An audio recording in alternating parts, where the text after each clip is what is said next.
Guys, this is Inversify here, and I'm back, so I'm gonna be recording again. Anyways, I will get right into it. This will be my Hive Season 3 draft analysis. So, I was picked 12 out of 16, which was a pretty interesting experience. Not exactly the pick I liked. In terms of spots that I'd like to be in, 12 definitely down there as not one of my favorites. The first thing that I wanted to pick up was was the what's it called? Landorus Therian, but that was before I saw my draft spot, and I was pretty doubtful that I was going to get it. And yeah, I did not get it. So my by the time my turn rolled around, I just decided to see what was left that I liked, and I ended up going with Manaphy. So, yeah, Manaphy, it's pretty straightforward. Tries to set up and kill you, and it is pretty damn effective at it. So it's got definitely a great move pool. Um, just doesn't have like amazing coverage. Like, it doesn't have a ton of coverage options, but like all of its coverage options are just useful for hitting. Like, the coverage that it has handles like basically everything. Like, I can't think of a mon off the top of my head, at least, that resists Manaphy's stab and also is not weak to at least one of its main coverage moves, being Dazzling Gleam, Energy Ball, Ice Beam, and Psychic. Not even like Shadow Ball and Signal Beam. Like, I can't think of a single mon that actually resists water and is at least neutral to all four of those. So, yeah, Manaphy, it's definitely requires a little bit of team support, as most sweepers do, but it's just a great mon overall. And of course, the last time I used it, I won the championship in my league. So here's to hoping we can do that again. Anyways, next mon on the list came back to me rather quickly, and I had the option of picking Mei Charizard X or Blacephalon, which was actually tier 2 in this league, and it was a pretty difficult decision for me. Blacephalon is quite new, and it's just nice to use new things, but also I really have not used Mei Charizard X a ton, so it kind of is a new thing for me. So, I mean, I don't think I have to say anything really about the complementary core that just the insane offensive core that Manaphy and Mega Charizard X form. Like, I'm sure a lot of people just know how good this is. Like, this specific combo is, and yeah, it's it is extremely potent, and really most of the concern is just the fact that it's two of the same speed tier, but I addressed that later in my draft. So, anyways, Mega Charizard X, obviously very versatile. Well, not very versatile, but it can definitely run a few different sets. I think a Dragon Dance set is probably the most common and really the scariest, at least to a lot of teams. Obviously, you can run a bulkier set with Will-O-Wisp and Roost, and thanks to its really good typing, it's quite good at that. You can definitely run special with the, pretty underrated. I don't think people take into account special Mega Charizard X enough, especially when it has like such great stabs like Draco Meteor. Wait, it does not get Draco Meteor? Alright, I did not know that, and that's probably why people never talk about it, because you have to rely on this shitty move, Dragon Pulse. So, yeah, you learn something new every day, but Fire Blast is still a good move. And yeah, that's pretty awkward. But yeah, it's just one of the best megas in the format, just because of how insane it is to deal with. And you know, when you try and team build against it and come up with a good counter for it, you know what I'm talking about. So my third pick was I was pretty surprised to get it, but also very happy that I got the Superior and completed a kind of a very offensive Fire, Water, Grass core, which I was extremely happy to get Superior. Of course, it gets Defog now, which can help Mega Charizard X, as obviously you want some good hazard control with it. It fills a pretty nice speed tier for me. You know, I mean, obviously, 3 mons in, you're not going to be having like insane speed tiers, but just having something above base 100, like just having 2 base 100s, I didn't really want anything that was like kind of near base 100 again, at least until like maybe later in the draft, just because you're getting a little redundant there, and that's not the best thing. Um, and then obviously, Contrary, Leaf Storm, that's what Superior is really known for. You know, Leech Seed's Substitute is also just a great set, especially because Mega Charizard X can just blow apart basically any grass type in the game that would be immune to the Leech Seed. And yeah, outside of those things, Superior really doesn't do too much. You know, most of the time you're just going to be running like Leaf Storm, Hidden Power, maybe Subseed, maybe Knockoff and Defog, maybe Synthesis every once in a while. You know, not the greatest move pool, but it's just so good at doing what it does that it felt like a very good pickup, and I was very glad that I could get it in round 3. Alright, and the next Mon, going even further up in the speed tiers, we picked up the round 4 Jolteon. A little bit of a questionable decision because Jolteon, not really a round 4 pick, but for most of my picks, I really had a pretty comprehensive plan at this point of where I wanted to take the draft, and most of my picks I knew weren't really that like popular, I guess you could say. So Jolteon, kind of most popular of the picks I had left, and I wasn't super worried about getting sniped, so I just decided to go for the round 4 Jolteon just so that I made sure I didn't get sniped myself, because getting this 130 speed tier is very nice for my draft, as well as it being obviously a Volt Turner, able to grab me some momentum, which is really great when you have great wall breakers such as the Mega Charizard and the Superior. Yeah, so pretty much also when I have these large wall breakers, they're almost slightly weak to offense more, and Jolteon can help patch that up because, you know, it will outspeed a lot of things, and has a pretty good matchup against offense generally. Just have to be obviously look out for the Scarfers, but you know, it's something we can play around with. And yeah,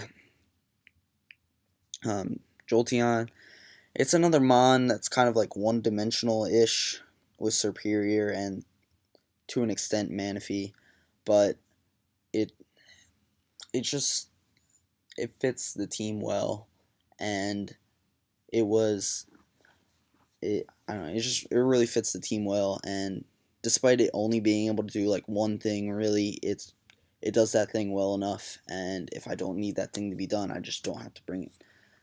So it's not like a top tier Mon that I'd be looking at bringing every week. Alright, and for round 5 pick, I went with one of the best hazard control Mons there were. I wanted to pick Skarmory originally in round 4, but that was taken very early. which saddened me because I really like Skarmory. But anyways, we settle for Fortress. Um, obviously, a very good Mon. We've got some decent answers to fire types already in Manaphy and Charizard, both offensively and even defensively. If I want to run a defensive Charizard, obviously having that 4 times resistance to fire is quite nice. But yeah, Fortress, you know what it does. It spins, it sets up hazards, and as a bonus note, it can grab me some potentially a slow volt switch, depending on what I'm going up against. So that's quite nice. And yeah, needed that hazard control, especially with Mei Charizard, and obviously gives me a rocker, which is just really important because obviously everyone that has played competitive Pokemon knows how important the move Stealth Rock is. Dare I say, the most important move in the game. But yeah. So for round 6, this was kind of the Pokemon that I liked the least out of what I drafted. I wasn't sniped at all in this draft, but I wanted the Fairy type to complete a Fairy Dragon Steel core. And I was looking at the Fairy types available. Nothing really piqued my interest, so I just decided to go with the Primarina.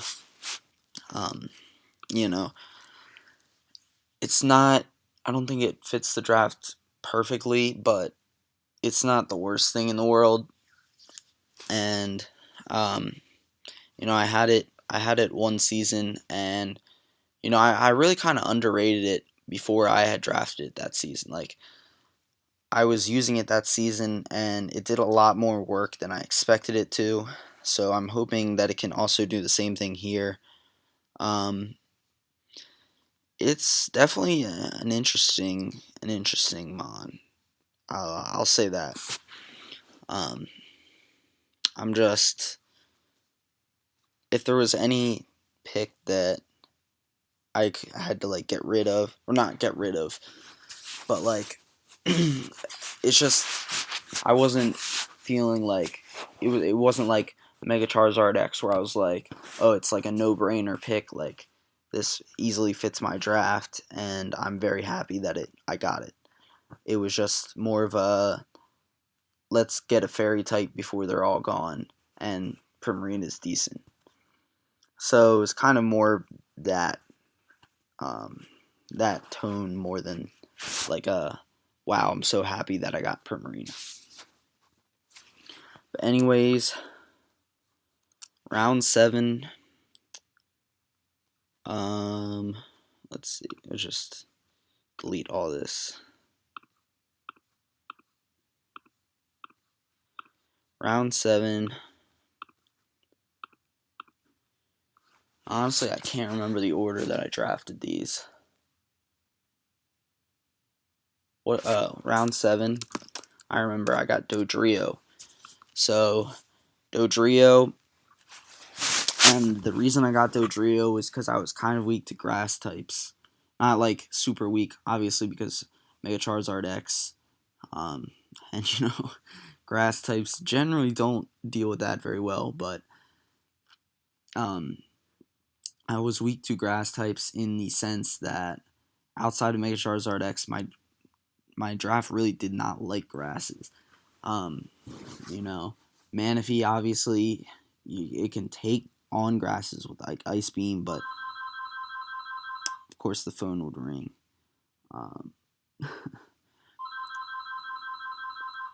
Yeah, don't mind that. So Manaphy can take on grasses with Ice Beam, but obviously not a good switch in. I'm not saying Dodrio is either, but an unboosted Ice Beam from Manaphy, most grasses, or at least be able to eat it. Like knock O-Code. And yeah, the same cannot be said for an unboosted Brave Bird from Dodrio. I think most grasses really would not appreciate a nice Brave Bird.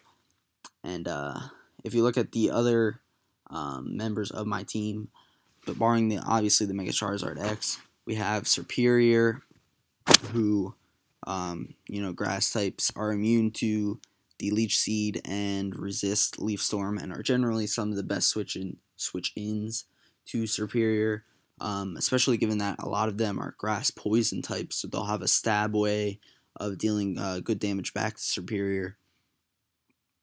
We've got Jolteon, who the stabs are resisted, and it can run Signal Beam, but Jolteon already lacks power, and Signal Beam lacks power, and the combination of the both, unsurprisingly, lacks power. And then we have Fortress, who can switch into attacks just fine, barring the random fire coverage move, but obviously it's not really going to be doing too much back unless I run like Pin Missile or Bug Bite, which generally is not what you want your Fortress to do. And then we have Primarina, who also is weak, kind of in the same boat as Manaphy, and it really doesn't want to take those grass type attacks. So we picked up Dodrio. It's got obviously Flying Stab and Normal Stab, which are both like generally pretty good. It can it appreciates Steel types being obliterated by Mega Charizard X. Obviously, it can deal with some of them itself, and it also enjoys Rock types being obliterated by Manaphy, Superior, and Primarina. So, Rock types not that great against my team, although they are pretty good against Mega Charizard X. So, kind of making it so that there's no good maybe individual Mons might have good matchups, but there's not a glaring weakness in my bring this Mon because I have no ways to deal with it. It's more like if you bring this Mon, it can deal with this Mon and this Mon, but this Mon and this Mon are just gonna shit on it, and that makes it easier for me to play around because I can pretty much always get pressure on things that I need to get pressure on, and just whether it's by forcing them out and having just Stealth Rocks up or getting in some chip damage, I can really open the door for any number of things to kind of clean up or sweep just by getting some chip damage, and Dodrio helps with that. And I guess to a certain extent it can sweep itself with a Sword Stance set, but it's really not too good at that. Pretty much this thing just wants to come in and click Brave Bird or Double Edge, or maybe a Return or Jump Kick to hit Jump Kick or Knock Off for as coverage moves, and that's basically what it wants to do. I mean, it's a fast taunt. Superior also a fast taunt. Maybe I'll be able to get some use out of that. Not entirely sure. But anyways, it is kind of adding to my list of Mons that don't really have great coverage.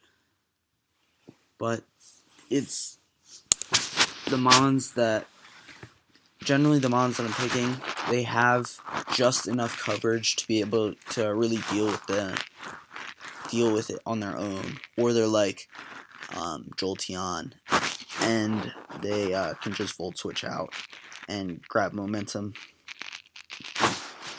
And obviously, I guess, Jolteon can't Volt Switch against bulky grounds, but it can. Obviously, bulky ground's not the best thing to bring into a Superior, because Superior can actually just switch in on a lot of bulky ground types and just start putting a ton of pressure on with a couple of Leaf Storms or maybe a Subseed set. So anyways, on to the next member of the team, we have the Regirock. And this is kind of because I was weak to Bird Spam myself. My only resist was Jolteon. Obviously, that happens when your steel type is Fortress. You don't really get that nice flying resist that you like generally out of your steel type. But Regirock is by no means a bad Pokemon. Gives me a nice secondary rocker, and kind of just sits there and is fat. And it's not complete setup bait either. Like, it's got decent attack, and it's got things it can do.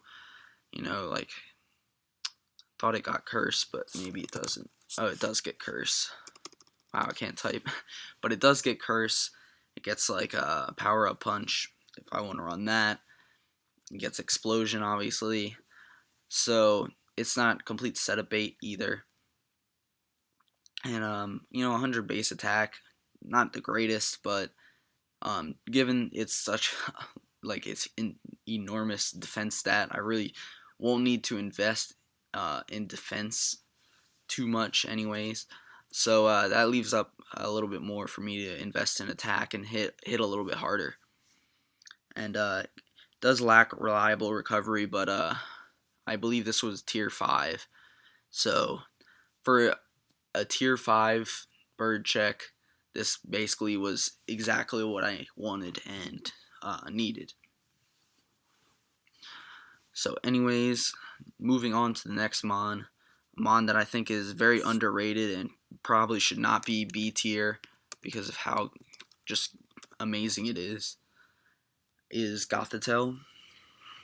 So it's a lot of people have very interesting opinions on Gotha Tell, I feel like, and maybe there are people who think like it's overrated in B, but personally I think it should definitely always be a tier 1 Pokemon.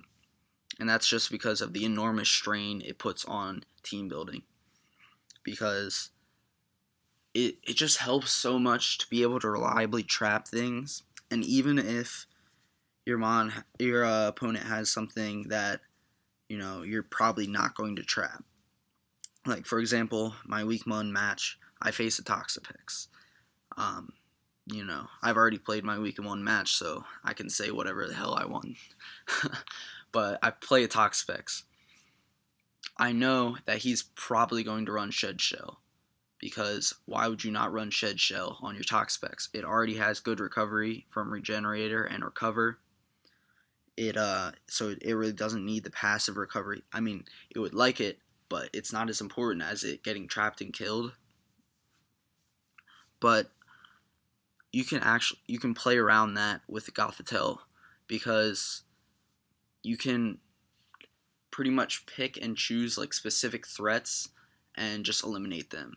And even though Shed Shell can be run, that's an item that they're running instead of something else, instead of like passive recovery of leftovers or black sludge, instead of like some kind of berry that's going to keep your team catch your team off guard. So Gotha Tell is just, it's so good at what it does. And I think a major part of that is if your opponent has something that, like, they have, like, say I have my Mega Charizard X, for example, and if I'm Dragon Dancing, there's one thing that stops me, or I need chip on one thing. That Gotha Tell is just so good at either outright killing something or getting the necessary chip damage on something that it will just like allow your team to sweep later on. And on a team with this many good sweepers, such as Manaphy, Mega Charizard X, Superior to an extent, having the ability to just trap checks and counters of them, even though there's not that many already that you can deal with, it's such an insane tool. Like, Shadow Tag and Arena Trap are just so good, because you're just taking away one of the fundamental parts of the game for your opponent in switching out. Like, it's like incomprehensibly good. And I just think, especially in tier 2, like, I'd pick this on almost any draft, in Tier 2. It's just so good. But I understand why some people might not like it. I think it is kind of a higher skill cap Pokemon because you have to use it right. And you'll see this in my week 1 match. I used it in an unconventional way, but it worked, and that's really all about what draft format is about. Like, in an ideal world, every time I bring Gotha Tell, it gets at least 1 kill, because I can trap. It's like, even if you have like a good dark type to like Pursuit Trap this and just completely remove it from the game, it's like Shadow Tag will still make it so that I can at least get something. And I don't have a great amount of momentum on this team. Right now I only have 2 Volt Switchers. But we'll fix that with the next pick. But anyways, like, just having, something switch into your Jolteon that's very bulky and it's not a ground type. Something that I'll take it on. Say Goodra. Goodra eats hits from Jolteon. But you Volt Switch on the Goodra switch in, and then you go into Gotha Tell, and I don't know, you trick it like, I don't know, a Choice Band when it's a special set, like a Choice Scarf maybe. It's so incredible just to completely hinder so many things. And if you don't want to run Trick or like a choice item, you can run obviously Psyshock or Psychic, because that's what Psychic types can do. You can run a Calm Mind Sweeper set if you choose to. It doesn't have the worst coverage in the world either, Gotha Tell. So it has a decent amount of coverage. You can even just run like a T-Wave set. Like, just even if you can trap something but you don't really have a great option to kill it, you can just run a T-Wave set and cripple it. You can run a Toxic Stall set with Rest. And somebody rang the doorbell. This is just this is the epitome of all the what's it called? All the background noise that comes from recording in-house. But yeah, so I apologize for that. I don't know. It's just, I think Gotha Tell is just insane. And I don't know why it's tier 2. Like, that just boggles my mind. But anyways, I think I've kind of gone on a long enough rant about Gotha Tell. So anyways, the next pick was Mei Xiao, which does give me another momentum grabber, obviously helping Gotha Tell and the wall breakers in Mei Xiao, and this really fills out my speed tiers pretty nicely, because it's I think it's a 130 Jolteon to like 113, 110, 105, 100. Like, I mean, obviously it's not perfect speed tiers, but that's basically as good as you're gonna get. It's good as you're gonna get for a reasonable draft. And Mei Xiao, it's really nice to have that fighting type coverage. Obviously this thing's another wall breaker. That reckless high jump kick is pretty damn good. Gives me a decent priority user on a team where I don't really have great priority. I mean, Fake Out is not the best priority either, but it is something. I have like, basically I'm limited to Quick Attack, Dodrio, and not much, but priority, schmiority. So fuck that. Anyways, it's just another one of those mons, kind of self-fulfilling, I guess. It really doesn't require a ton of team support in general, and if it does require team support, then we go to Gotha Tell, because Gotha Tell, the ultimate support mon, perhaps. If you don't include hazards, I think Gotha Tell is like the best support mon in the game. But obviously hazards are a big part, so like Fortress, obviously very good at supporting the team. But anyways, that's pretty much Mei Xiao. It has two pretty good abilities that allow it to run different sets in Regenerator and Reckless. Reckless if you want to go for the high jump kick, banded or scarfed. Which also leads me to another point. Mei Xiao gives me like a good scarfer, which on this team I otherwise kind of lack. Like Dodrio's alright scarf, but kind of prefers to have a like a life orb or a choice band because it doesn't have the most immediate power in the world. But Mei Xiao, scarf high jump kicks against teams that don't have ghosts, it's pretty rough to deal with. And moving on to the last pick in the tier 5B, I picked up Sandslash. Just gives me another hazard control option, because obviously limiting yourself with hazard control on a draft with Mega Charizard X is not the greatest idea. Gives me another rocker, of which now I have 3, so kind of a low amount. I'm not super satisfied with my hazard options, but Fortress is just so reliable that I don't really care, because Fortress is just so good that it can come most weeks anyway, and I have 2 pretty decent rockers, and Sandslash is a decent spinner, and then obviously I have other tech options like a Superior to Defog. I am not sure if Dodrio gets Defog or not, but that would be interesting. But yeah, Sandslash really doesn't do too much other than hazard control. Fire off a couple earthquakes, knock off some items. Outside of that, really doesn't do too much. But it was only 20 points, and it's something that I've used before, and it gives me a better electric immunity than Jolteon, because Jolteon isn't super bulky, and this is decently bulky, and I just like it. So anyways, that is the team. Thank you if you watched this entire team builder, but also I'm kind of sorry because that was probably a painful experience, because I know I'm not the greatest at commentating things. Yeah, and with the background noise and all. So yeah, I'm sorry if you watched this entire thing, and if you skipped to the end, because that's probably what I would do too if I was watching this, then good for you. So yeah, I will see you in week 1, where hopefully we won. And I say that even knowing the outcome, because YouTube. Anyways, I'll see you guys later.